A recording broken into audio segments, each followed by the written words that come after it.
எல்லாருக்கும் என் அன்பான வணக்கங்கள். இன்றைக்கி நம்ம பார்க்க போகிறது இந்த 12வது அத்தியாயத்தோட கடைசி பகுதி வந்துட்டோம். வீடியோ நம்பர் பார்த்திங்கன்னா 194. இந்த புக்கை சம்மந்தித்த வரைக்கும் 44வது வீடியோ. ஓகே, இந்த வீடியோவோட டைட்டில் இந்த புக்கில் என்ன சொல்லியிருக்காரோ அதையே நான் டைட்டிலாக போடுறேன். அது என்ன சொல்லியிருக்காருன்னா, sleep in peace and wake in Joy. அதாவது நீ மனசமாதானமாக தூங்கி சந்தோஷமாக எழுந்துரு. அப்போ அதை பற்றி ஒரு ப்ரேயர் சொல்கிறார். அந்த ப்ரேயர் வந்து ஒரு பெரிய ஒரு பத்தி ஒரு பேராகிராஃபாக போட்டிருக்காரு. அப்போது இந்த 12வது சாப்டரோட தலைப்பு என்னது? Your subconscious mind and the wonders of sleep. ஸ்லீப்பை கனெக்ட் பண்ணி தான் இந்த சாப்டர் போட்டிருக்காரு. அப்போ இதில் எப்படி சமாதானமாக உறங்கிறது, அதுக்குண்டான ப்ரேயர் என்ன அப்படின்னு இதில் சொல்லியிருக்கார். அப்போ டாக்டர் ஜோசப் மர்ஃபி சொன்ன இந்த ப்ரேயரை நான் ஒரு பேராகிராஃபாக தனியாக கொடுத்துருக்காரு. அப்போ நான் நினச்சேன், இதையே ஒரு சின்ன வீடியோவாக போடுவோம் அப்படின்னு நினச்சேன், பிளான் பண்ணியிருக்கேன். அதுதான் இப்போ பண்ணிகிட்ருக்கேன். ஏன் அப்படி பிளான் பண்ண தோணுச்சுன்னா, அந்த ப்ரேயர் ரொம்ப அழகாக இருக்குது. அது மட்டும் இல்லை, நம்ம இப்போ நைட்டு போய் படுக்கிறோம், நல்லபடியாக தூங்கினா தான், டீப் ஸ்லீப்பில் இருந்தால் தான் அடுத்த நாள் நம்மளால் ஃப்ரெஷ்ஷாக எந்திரிக்க முடியும். அப்போ தான் அன்னைக்குள்ள வேலையை நம்மளால் கரெக்டாக செய்ய முடியும். ஒரு மனுஷனுக்கு உணவு எவ்வளோ முக்கியமோ, தண்ணி எவ்வளோ முக்கியமோ, சந்தோஷம் எவ்வளோ முக்கியமோ, ஆரோக்கியம் எவ்வளோ முக்கியமோ, அதுக்கு மேலே முக்கியம் அந்த உறக்கம்ங்கிறது. இப்போ நம்ம பகல் பூரா வேலை செஞ்சிட்ருக்கோம், ஆக்டிவாக இருக்கோம். அப்போ நைட்டு போய் படுத்தா அக்கடான தூக்கம் வருது. ஆஹா, அப்படியே நித்ரா தேவி வந்து தழுவி கொள்கிறாள். அப்படியே தூங்குகிறோம், நம்மளை மறந்து தூங்குகிறோம். அது என்ன சுகம்! அது ஒரு தனி சுகம்தான். அது வந்து நான் நல்லா அனுபவிச்சிருக்கேன். ரெண்டாவது, என்னைக்காவது டிஸ்டர்ப்டு ஸ்லீப் இருந்ததுன்னா அடுத்த நாள் என்ன அவஸ்தைன்னு எனக்கு தெரியும். ஏன்னா அடுத்த நாள் நம்மளால் கண்ணெல்லாம் எரியும், தூக்கம் இல்லாமல் ஒரு டல்னஸ்ஸாக ஃபீல் பண்ணுவோம். அன்றைக்கி எந்த வேலையும் செய்கிறதுக்கு ஒரு உற்சாகமே இருக்காது. நான் அதை நிறைய தடவை ஃபீல் பண்ணியிருக்கேன்.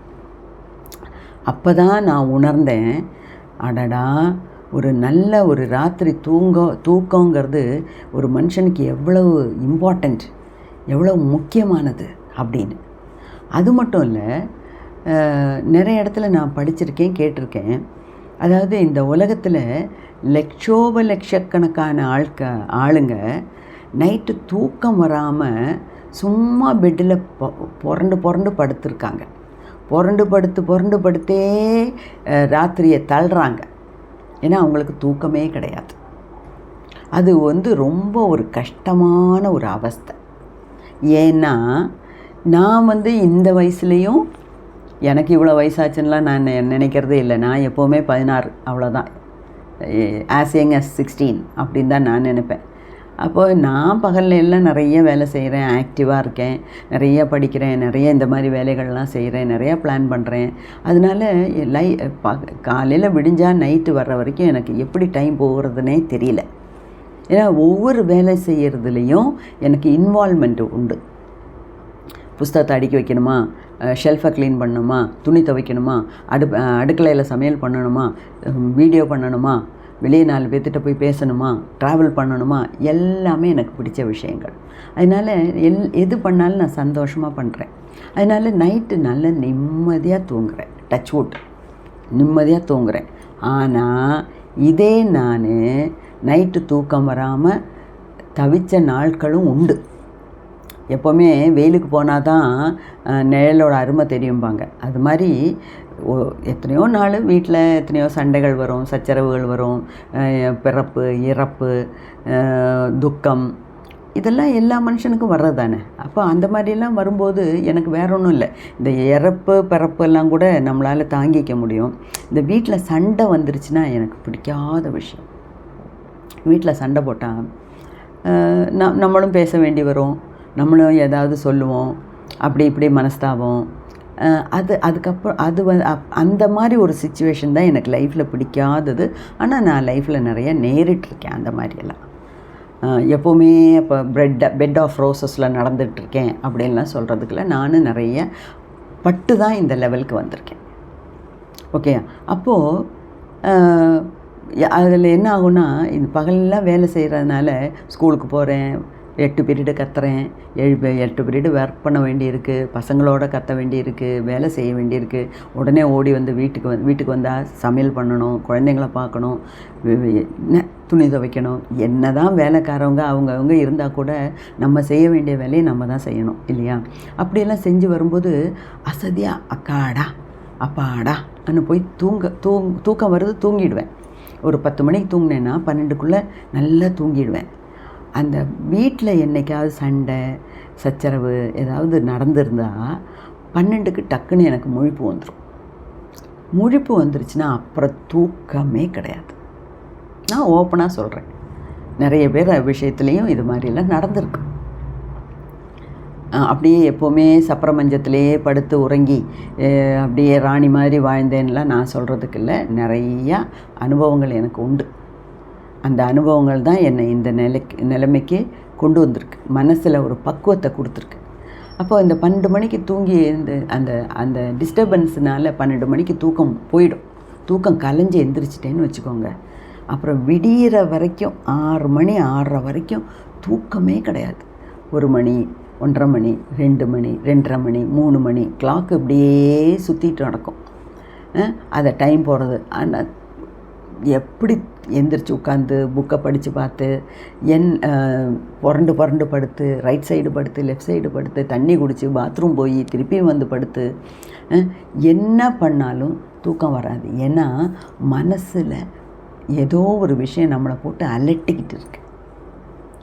அது அன்னைக்கு ஆஃபீஸில் நடந்த விஷயமா இருக்கலாம், வீட்டில் நடந்த விஷயமா இருக்கலாம், ஏதோ ஒன்று யாரோ நம்மளை பற்றி பேசியிருக்கலாம், என்னவோ ஒன்று நம்மளை பாதிக்கிற நம்மளோட மனசை பாதிக்கிற ஏதாவது ஒரு விஷயம் நடந்துருச்சுன்னா அப்போது எனக்கெல்லாம் நைட்டு தூக்கமே கிடையாது. அப்போ தான் அந்த தூக்கத்தோட அருமை நமக்கு தெரியும். தூங்காமல் இந்த வெயிலுக்கு போனால் தான் நிழலோட அருமை தெரியுங்கிற மாதிரி. அது மட்டும் இல்லை, இந்த இன்சோமினியாங்கிறது ஒரு பெரிய ஒரு வியாதி. உலகத்தில் millions of people are suffering from insomnia. அதாவது லட்சக்கணக்கான ஆட்கள் இந்த தூக்கம் வராத ஒரு நிலைமைக்கு தள்ளப்படுறாங்க, எஸ்பெஷலி வயசானவங்க. அதுக்கு இன்னொரு விஷயம் கூட இருக்குது. வயசாகும்போது ஏன் அவங்களுக்கு நைட்டு அவங்கள மறந்து தூங்க முடியலன்னா அதுக்கு 2 காரணம் நான் கண்டுபிடிச்சிட்டேன். ஒன்று, அவங்களுக்கு ஃபிசிக்கல் ஆக்டிவிட்டி இல்லை. பகலில் ரொம்ப வேலையெல்லாம் செய்கிறதில்ல. எப்போ பாரு டிவி முன்னாடி உட்காந்துக்க வேண்டியது, சீரியல் பார்க்க வேண்டியது, சினிமா பார்க்க வேண்டியது, இல்லைன்னா மற்றவங்கள்ட்ட பேச்சு கொடுத்துட்ருக்க வேண்டியது, சாப்பிட வேண்டியது வேளைக்கு. இப்படி இருக்கும்போது அவங்களால ஒரு எக்ஸசைஸ் கிடையாது, யோகா கிடையாது, வாக்கிங் கிடையாது. எப்போ பாரு அந்த பெட்டு அந்த TV room, bed TV room, படுக்கிறோம், சேரில் உட்காந்து டிவி பார்க்குறோம், சாப்பிட்றோம். இந்த மாதிரியே போகிறதுனால ஃபிசிக்கல் ஆக்டிவிட்டி கம்மியாக இருக்கிறதுனால அவங்களுக்கு தூக்கம் வர்றதில்லை. 2வது, அவங்க மனசில் இருக்க பாரங்கள் அவங்கள தூங்க விடாமல் செய்யுது. இதெல்லாம் தான் அதுக்கு காரணம். நம்ம நல்லா வாழலையே, வயசு எனக்கு 70 ஆகுது, திரும்பி பார்த்தா எனக்கு எந்த திருப்தியும் இல்லை, நான் என்னவோலாம் நினச்சேன், ஒன்றுமே என் வாழ்க்கையில் நடக்கலை அப்படிங்கிற ஒரு துக்கம். அவன் என்னை சதி பண்ணிட்டான், இவன் என்கிட்ட பேசுகிறதில்ல, எனக்கு இந்த மாதிரி லைஃப் ஆகிப்போச்சு, என் பையன் எனக்கு பணம் அனுப்புறதில்ல, என் பையன் என்கிட்ட பேசுகிறதில்ல, ஒரு மாதத்துக்கு ஒரு தடவை கூட ஃபோன் பண்ணி கேட்கறதில்ல, அவன் அமெரிக்காவில் ஆஹோ ஓஹோன்னு வாழ்கிறான் அப்படிங்கெல்லாம் நினைக்கும்போது அந்த மாதிரி கசப்பான நினைவுகள் அனுபவங்கள் நமக்குள்ளே வரும்போது நம்மளால் மனசமாதானமாக தூங்க முடியறதில்ல. 2வது, இந்த வயசானவங்களுக்கெல்லாம் ஏன் நைட்டு தூக்கம் வரலைன்னா அதுக்கு ஒரு காரணம் கண்டுபிடிச்சிட்டேன். அவங்க பகலில் நிறைய நேரம் தூங்குறாங்க. இப்போ பாரு இப்படி டிவி பார்த்துக்கிட்டே தூங்குறாங்க, பாட்டு கேட்டுக்கிட்டே தூங்குறாங்க, சீரியலை பார்த்துக்கிட்டே தூங்குறாங்க. கையை காலை நீட்டி படுத்து 4 மணி நேரம் பகலில் தூங்காட்டினா கூட நிறைய நேரம் இந்த ஷார்ட் நேப் இருக்குல்ல, பவர் நேப்பு நிறைய எடுக்கிறாங்க. பகல்லே அவங்களோட தூக்கத்தோட கோட்டா முடிஞ்சு போகுது. அதனால்தான் அவங்களால தூங்க முடியும். அப்புறம் எவ்வளோதான் ஒருத்தன் கோடீஸ்வரனாக இருந்தால் கூட தூக்கம் இல்லாமல் இருந்தால் அவனோட வாழ்க்கையை அனுபவிக்கவே முடியாது. டாக்டர்கிட்ட போகிறாங்க, ஸ்லீப்பிங் பில் வாங்குறாங்க. டாக்டர் 1 சாப்பிட சொல்கிறாரு, 2 சாப்பிட சொல்கிறாரு, 3 சாப்பிட சொல்கிறாரு. 3 தூக்க மாத்திரையை முழுங்கினதுக்கப்புறமும் தூக்கம் வராமல் பெட்டில் புரண்டு படுக்கிறாங்க. எவ்வளோ பெரிய கோடிகள் சம்பாதிச்சு வச்சுருக்கலாம், அக்கௌண்ட்டில் கோடிகள் கிடக்கலாம், மெத்தை இவ்வளோ அகலமாக இருக்கலாம், பஞ்சு மெத்தையாக இருக்கலாம், அவ்வளோ சாஃப்டான மெத்தையாக இருக்கலாம். என்ன தான் இருந்தாலும் மனசில் நிம்மதி இல்லைன்னா தூக்கம் வராது. ஸோ அதனால்தான் இதுக்கு நான் இவ்வளோ இம்பார்ட்டன்ஸ் கொடுத்து ஒரு தனி வீடியோவாக போடுறேன். இதை நீங்களும் கேட்கணும், புரிஞ்சுக்கணும். நான் நல்லா தான் மேடம் தூங்குறேன், நான் நல்லா வேலை செய்கிறேன், என்னால் எப்படா படுப்போன்னு இருக்கும், படுத்தா காலையில் அலாரம் அடித்தா தான் எந்திரிக்கிறேன். ரொம்ப சந்தோஷம், நீங்கள் பாக்கியசாலி. ஆனால் இந்த வீடியோவை பொறுத்த வரைக்கும் உங்களுக்குன்னு மட்டும் இல்லை, உங்கள் வீட்டில் அம்மா இருக்கலாம், அப்பா இருக்கலாம், அத்தை, பாட்டி, மாமனார், மாமியார், வயசானவங்க யாராவது இருந்தாங்க, அவங்களுக்கெல்லாம் கூட இந்த வீடியோவை போட்டு கேட்க சொல்லுங்கள். இந்த வீடியோவில் இருக்கிறத ஒரு பேப்பரில் எழுதி கொடுங்க. இதை ப்ரேயர்னாக்கும் சொல்கிறார். So before going to sleep, தூங்கிறதுக்கு முன்னே இந்த ப்ரேயரை சொல்லிவிட்டு படுங்க. அப்போது உங்களுக்கு நிம்மதியான தூக்கம் வரும், காலையில் சந்தோஷமாக எழுந்திருப்பீங்க அப்படின்னு டாக்டர் மர்ஃபி கொடுத்த ப்ரேயர், பிரார்த்தனையாக்கும் இது. ஓகே, என்ன பிரார்த்தனை? அதாவது இதை நிதானமாக சொல்லிட்டு படுங்க அப்படிங்கிறார். என்ன சொல்லணும்? Relaxation technique. அதாவது மனசில் வேதனை இருந்தது, மனசில் கோபம், அகங்காரம், திமிரு, மற்றவங்கள மேலே பொறாமை, இந்த மாதிரி கெட்ட குணங்கள்லாம் மனசில் இருக்கும்போது உடம்பு ரிலாக்ஸ்டாக இருக்காது. உடம்பில் ஒரு ஸ்டிஃப்னஸ், ஒரு அழுத்தம், மனசில் இருக்க அழுத்தம் உடம்புல ஒவ்வொரு பாடி பார்ட்லேயும் அழுத்தம் தெரியும். இந்த 2 இடத்துலையும் அழுத்தம் இருக்கனால தான் மனசு அடங்காது, பிரெயின் மூளை வேலை செய்யாது, மூளை தூங்காது. ஓகே, அப்போது இந்த மாதிரி இதே டெக்னிக்கு நிறைய இடத்துல நான் பார்த்துருக்கேன். சத்குருவோட ப்ரோக்ராம் போகும்போது பார்த்துருக்கேன், அவரே இந்த டெக்னிக் சொல்லி கொடுத்துருக்காரு. அதே மாதிரி இந்த ஒய்எஸ்எஸில் சேர்ந்து நான் கிளாஸ் எல்லாம் எடுத்து படித்தேன். அவங்க நிறைய லெசன்ஸ் எல்லாம் அனுப்புவாங்க. அதில் இந்த எனர்ஜைசிங் எக்ஸசைஸ் அப்படின்னு யோகானந்த பரமஹம்சா சொல்லியிருக்கார். ஒரு 38 விதத்தில் எப்படி பாடியை ரிலாக்ஸ் பண்ணணும் அப்படின்னு சொல்லி கொடுத்துருக்காரு. அதோட இந்த ஃபாரினர்ஸ் எல்லாம் அதை படித்து வீடியோஸ் எல்லாம் போட்டிருக்காங்க. அதுவும் நீங்கள் வேணால் பார்த்துக்கலாம், எனர்ஜைசிங் எக்ஸசைசஸ். அதே மாதிரி ஸ்ரீ ரவிசங்கரோட ப்ரோக்ராமில் கூட நான் இந்த மாதிரியெல்லாம் கேட்டிருக்கேன். இருக்குன்னு நான் அட்டென்ட் பண்ணலை, ஆனால் கேட்டிருக்கேன். அப்போது அந்த ரிலாக்ஸேஷனுங்கிறது வேணும். அதாவது உடம்பை தளர்வாக வச்சுக்கணும். எப்போ பாரு மசில் பிடிச்சிக்கிட்டு முறுக்கிக்கிட்டு அப்படியே டென்ஷனில் வாழறது ஒரு வாழ்க்கையே கிடையாது. ஓகே, அப்போ அவர் என்ன சொல்கிறாரு? கால் விரல்லேருந்து ஆரம்பிங்க, ஒவ்வொரு பாகமாக ரிலாக்ஸ் ரிலாக்ஸ் ரிலாக்ஸ் அப்படின்னு சொல்லணும். அப்படி சொல்லும்போது அந்த இடத்துல உள்ள அந்த நாடிகளில் இருக்கிற பிளாக்ஸ் எல்லாம் விடுபடும், நரம்பெல்லாம் ரிலாக்ஸ் ஆகும். அப்போ ஹோல் பாடி ரிலாக்ஸ் ஆகும்போது நம்ம மைண்டும் ரிலாக்ஸ் ஆகும். அப்போ ஆட்டோமேட்டிக்காக தூக்கம் வரும். இதான் அதோட டெக்னிக். ஸோ டாக்டர் மர்ஃபி என்ன ப்ரேயர் சொல்கிறாரு? My toes are relaxed. அப்போ கால் விரல் பாகத்துலேருந்து ஆரம்பிக்கணும். கால் விரலெல்லாம் ரிலாக்ஸ்டு, பாதம் ரிலாக்ஸ்டு, கணுக்கால் ரிலாக்ஸ்டு, இந்த காஃப் மசில் ரிலாக்ஸ்டு, முட்டி ரிலாக்ஸ்டு, தொடை ரிலாக்ஸ்டு, அப்புறம் பின்னாடி இடுப்பு ரிலாக்ஸ்டு, முதுகுக்கு பின்புறம் ரிலாக்ஸ்டு, கழுத்துக்கு பின்னாடி ரிலாக்ஸ்டு, அப்புறம் கீழே அடிவயிறு ரிலாக்ஸ்டு, மேல் வயிறு ரிலாக்ஸ்டு, நெஞ்சு பகுதி ரிலாக்ஸ்டு, ஷோல்டர் தோள்பட்டை ரிலாக்ஸ், கைகள் 2ம் ரிலாக்ஸ், அப்புறம் கழுத்துக்கு முன்பக்கம் ரிலாக்ஸ், மசில் முகத்தில் இருக்க மசில்ஸ் எல்லாம் ரிலாக்ஸ்டு. அப்போ பிரெயின் இஸ் ரிலாக்ஸ்டு. அப்போது ஃபிசிக்கல் பாடி மொத்தம் ரிலாக்ஸ் ஆனால் அதுக்குள்ளே இருக்க மென்டல் பாடியும் ரிலாக்ஸ் ஆகும். இப்படி ரிலாக்ஸ் பண்ணிங்கன்னா, இந்த மாதிரி பிரார்த்தனையை சொல்லிட்டீங்கன்னா தூக்கம் தானாக வரும். நித்ரா தேவி உங்களை தேடி வருவாள் அப்படின்னு சொல்கிறாங்க. ஓகே, ரெண்டாவது இது பாடிலி ரிலாக்ஸ்டு. அதுக்கு அடுத்தது மனசுக்கு என்ன ரிலாக்ஸேஷன்? ஐ ஃபர்கிவ், எங்கே இப்போ சொல்லியிருக்காரு, I fully and freely forgive every one. எதுக்காக ஃபர்கிவ் பண்ணணும்? அதாவது நான் எனக்கு துரோகம் பண்ணவனை, என்கிட்ட சண்டை போட்டவனை, எனக்கு தீங்கு இழைச்சவனை நான் மன்னிச்சிட்டேன். சரி, இதெல்லாம் தான் என்னோட முதல்ல பிகினிங்லேயே நான் நிறைய வீடியோஸ் இதை பற்றி போட்டிருக்கேன். Forgive and forget, 50% attachment, 50% detachment, 3 golden tips, mindfulness, awareness. இதெல்லாம் நான் எனக்கு உங்கள்கிட்ட சொல்ல வேண்டியதெல்லாம் முதலே சொல்லிட்டேன். நிறைய வீடியோஸ் முதல்ல நான் போட்டது ஒரு 8 வீடியோஸ் வந்து என்னோடய குருமார்களை பற்றி போட்டேன். ஏன்னா அவங்களுக்கு நான் கொடுக்குற அஞ்சலி அப்படின்னு. அதுக்கப்புறம் நிறைய விஷயம் எனக்கு என்ன சொல்லணும்னு தோணுச்சு அதெல்லாம் சொல்லி முடிச்சாச்சு. இனிமேல் எனக்குன்னு ஸ்பெஷலாக ஒன்றும் சொல்கிறதுக்கு இல்லை. அதனால தான் இந்த மாதிரி புக் ரிவ்யூ எல்லாம் பண்ணிகிட்ருக்கேன். ஏன்னா இதுவும் நிறைய பேருக்கு வேண்டியிருக்கு. நான் சொல்கிறது மட்டும் இல்லை, நான் சொல்கிறத மட்டும் கேட்கணுன்னா நீ யார், நீ பெரிய ஆளா அப்படின்னு கூட கேட்பாங்க. இல்லைப்பா, நான் பெரிய ஆள் இல்லை, நான் சாதாரண ஒரு மனுஷி தான். அப்போ இந்த புக்கில் சொல்லியிருக்கானே இதை சொல்கிறேன், இதையாவது கேளுங்க, எப்படியோ நல்லா வாழுங்க அப்படிங்கிறது தான் என்னோட. எப்படியோ ஒரு நல்ல சேனல் ஆரம்பிச்சிருக்கேன், கடவுள் புண்ணியத்தில் நல்லபடியாக போகுது. இந்த கைலாசநாதர் அதை நல்லபடியாக நடத்திட்டு வர்றார். அப்போது என்னால் ஆன உதவி மற்றவங்களுக்கு செய்யணும்.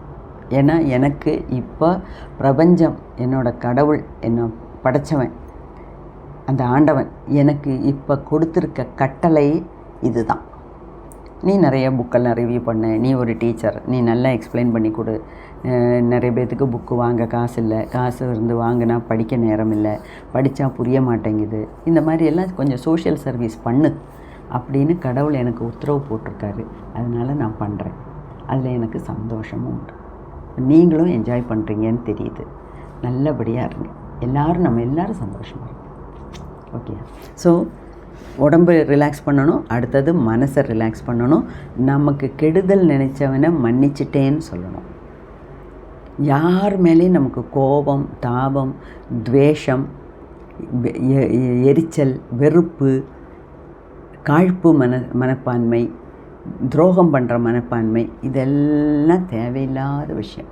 இந்த மாதிரி நிறைய பாரங்களை நம்ம சுமந்துட்டுருக்கனால தான் நம்மளால் நிம்மதியாக தூங்க முடியலை. ஓகேயா? ஸோ அது மட்டும் இல்லை, I am at piece, I rest in security and in peace. எனக்கு இப்போ என் உடம்பு அமைதியாக இருக்குது, மனசும் அமைதியாக இருக்குது. ஒரு பாதுகாப்பான ஃபீலிங் எனக்கு. என்னை சுற்றி அன்பு நிறைஞ்சிருக்கு. என்னை சுற்றி அன்பு நிறைஞ்சிருக்குன்னா என்ன அர்த்தம்? நான் என்னையே நேசிக்கிறேன். Self love. நான் என்னையே நேசிக்கிறேன், என்னை சுற்றி உள்ளவங்க எல்லாரையும் நான் நேசிக்கிறேன். அப்புறம் அப்போது அந்த யூனிவர்சல் லவ் அண்ட் பிரதர்ஹுட், அதாவது நம்ம அன்னமய கோஷம், மனோமய கோஷம், பிராணமய கோஷம், விஞ்ஞானமய கோஷம் தாண்டி ஆனந்தமய கோஷத்துக்குள்ளே நான் இறங்குறேன். அதாவது என்னோட மனசாட்சி, என்னோட கான்ஷியஸ்னஸ் பிரபஞ்சத்தோட கான்ஷியஸோட இணைஞ்சிருச்சு. நான் வேறு, நீ வேறு இல்லை. நான் பார்க்குறதும் இல்லை, நான் வெளியே பார்க்குறது எல்லாம் ஒன்று தான். அந்த மாதிரி ஒரு ஃபீலிங் வந்துருச்சுன்னா அதுக்கப்புறம் நமக்கு யார் மேலேயும் கோபம் இல்லை, யார் மேலேயும் வெறுப்பு இல்லை. அப்போ நமக்கு தன்னைத்தானே அங்கேருந்து நமக்கு ஆசீர்வாதம் கிடைக்கும், அமைதி கிடைக்கும். Okay, so throughout the night peace remains with me. Night ஃபுல்லாக நான் அமைதியாக இருக்கேன். அப்போ காலையில் எந்திரிக்கும்போது and in the morning I shall be filled with life and love. So காலையில் எந்திரிக்கும்போது உடல் முழுக்க, மனசு முழுக்க உற்சாகம், சந்தோஷம், எனர்ஜி. அப்படி இருந்தால் அப்புறம் அன்றைக்கி ஃபுல்லாக வேலை செய்கிறதுல நமக்கு என்ன கஷ்டம் இல்லையா? So a circle of love is drawn and around me. A circle of love is drawn around மீனா என்ன அர்த்தம்? என்னை சுற்றி ஒரு அன்பு வளையம் எப்பவும் இருக்குது. அப்புறம் 2 லைன் சொல்கிறாரு. எனக்கு அதை இட்டலிசைஸ்டு வேறு மாதிரி லெட்டர்ஸில் எழுதியிருக்காரு. அப்போ அது பைபிள்லேருந்து எடுத்த வாக்கியங்கள்னு நான் நினச்சிக்கிறேன். ஓகே, இருக்கலாம். I will fear no evil. எனக்கு எதுவுமே கெடுதல் நடக்காது. ஏன்னா நான் மற்றவங்களுக்கு கெடுதல் நினைக்கல. நான் எல்லாரையும் மன்னிச்சு விட்டுட்டேன். மன்னித்தோம், மறப்போம். I will fear no evil for thou art with me. ஏன்னா தெய்வீகத்தன்மை எனக்குள்ளே வந்திருக்கு. தெய்வீகத்தன்மை எனக்குள்ளே நிறைஞ்சிருக்கு. I sleep in peace, I wake up in joy, and in him I live, move and have my being. தெய்வீகத்தன்மை உள்ளே நிறைஞ்சிருக்கு. நானே தெய்வீகமாக மாறிட்டேன். அப்படி இருக்கும்போது எனக்கு என்ன கஷ்டம்? என்னை சுற்றி அன்பு, எனக்குள்ள அன்பு, எனக்கு வெளியே அன்பு. அன்புக்கும் உண்டோ அடைக்கும் தாழ். அதனால் எல்லா இடத்துலையும் லவ் லவ் லவ் அப்படின்னு இருக்கும்போது எனக்கு என்னை அறியாமலே என் மனசு சாந்தமாகுது, என் உடம்பும் சாந்தமாகுது. அப்போது நான் நைட்டு நல்லா சமாதானமாக படுத்து தூங்கி காலையில் சந்தோஷமாக அன்னைக்கு விதிக்கப்பட்ட பணிகளை நான் செய்கிறதுக்கு தயாராக எழுந்திருக்கிறேன். இந்த மாதிரி ஒரு ப்ரேயரை சொல்லிட்டு படுங்க அப்படிங்கிறார். ஓகே, ஸோ இதை எல்லோரும் நீங்கள் புரிஞ்சு படித்து அதைப்படி நடந்துக்கோங்க. நற்பவி நற்பவி நற்பவி. நன்றி.